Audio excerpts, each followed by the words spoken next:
PMCയുമായി ബന്ധപ്പെട്ട് CPI ഉന്നയിക്കുന്ന ആശങ്കകൾ വസ്തുതാ വിരുദ്ധമായ രാഷ്ട്രീയ ആരോപണങ്ങൾ മാത്രമോ? PMCയിൽ അനാവശ്യ വിവാദം എന്നാണ് വിദ്യാഭ്യാസ മന്ത്രി വി ശിവൻകുട്ടി ദേശാഭിമാനിയിൽ എഴുതിയ ലേഖനം. ഒരു വശത്ത് CPIയെ അനുനയിപ്പിക്കാൻ ആലോചന നടക്കുമ്പോഴാണ് മറുവശത്ത് അവരുന്നയിക്കുന്ന ചോദ്യങ്ങൾ അടിസ്ഥാനരഹിതമാണെന്ന് മന്ത്രി വിശദീകരിക്കുന്നത്. ഇരുപക്ഷവും വാദങ്ങളിൽ ഉറച്ചു നിൽക്കുകയാണെങ്കിൽ LDFൽ സമവായം അസാധ്യമോ?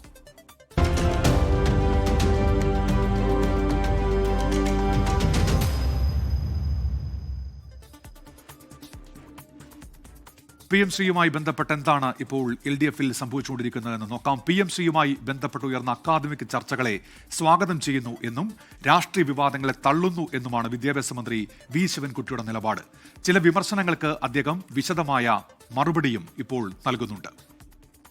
ഇനി PMCയിലേക്ക് എത്തുകയാണെങ്കിൽ PMCയുടെ അടിസ്ഥാന ലക്ഷ്യം എന്നത് 2020 ദേശീയ വിദ്യാഭ്യാസ നയം നടപ്പിലാക്കുക എന്നതാണ്. ഇത്രയും നാൾ CPIM എതിർത്തിരുന്ന ദേശീയ വിദ്യാഭ്യാസ നയം കേരളത്തിൽ നടപ്പിലാക്കേണ്ടി വരില്ലേ എന്നതാണ് CPI ഉൾപ്പെടെ ഇപ്പോൾ ഉയർത്തുന്ന പ്രധാനപ്പെട്ട ചോദ്യങ്ങളിൽ ഒന്ന്. വിദ്യാഭ്യാസ മന്ത്രി പറയുന്നത് ദേശീയ വിദ്യാഭ്യാസ നയത്തിന് 2 വശങ്ങളുണ്ട് എന്നാണ്.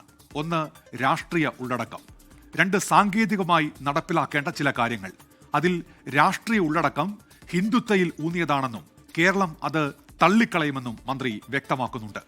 ഒഴിച്ചുകൂടാനാവാത്ത സാങ്കേതിക വിഷയങ്ങളിൽ ജാഗ്രതയോടെ മുന്നോട്ടു പോകും എന്നുമാണ് വിദ്യാഭ്യാസ മന്ത്രി ഇക്കാര്യങ്ങളിലെ വിമർശനത്തിന് നൽകുന്ന മറുപടി. ഇനി സാങ്കേതിക കാര്യങ്ങൾ എന്ന് പറയുമ്പോൾ പാഠപുസ്തകങ്ങൾ അതിൽ ഉൾപ്പെടുമോ? കെ സുരേന്ദ്രൻ പറഞ്ഞ പോലെ ഹെഡ്ഗേവാറിനെയും ദീൻദയാൽ ഉപാധ്യായയെയും പഠിപ്പിക്കേണ്ടി വരില്ലേ എന്ന ചോദ്യം കൂടി അതിന്റെ ഭാഗമായി ഇപ്പോൾ സജീവമായി ഉയരുന്നുണ്ട്.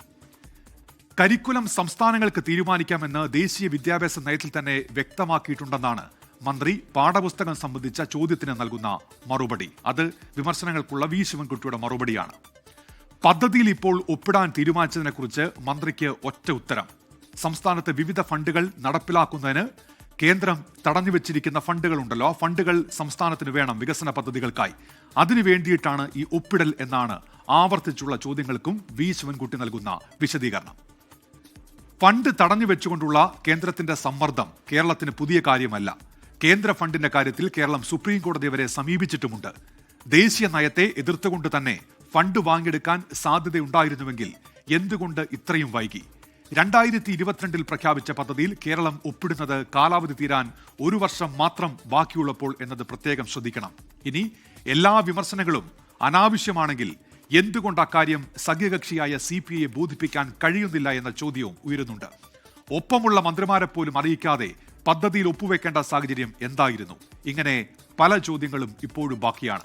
ലോകത്തെവിടെയായാലും ഏത് സമയത്തും 24 വാർത്തകളും ഓഗ്മെന്റഡ് റിയാലിറ്റി പാക്കേജുകളും എക്സ്പ്ലെയിനറുകളും വിശദമായി കാണാൻ ഞങ്ങളുടെ YouTube ചാനൽ നിങ്ങൾക്ക് സബ്സ്ക്രൈബ് ചെയ്യാം.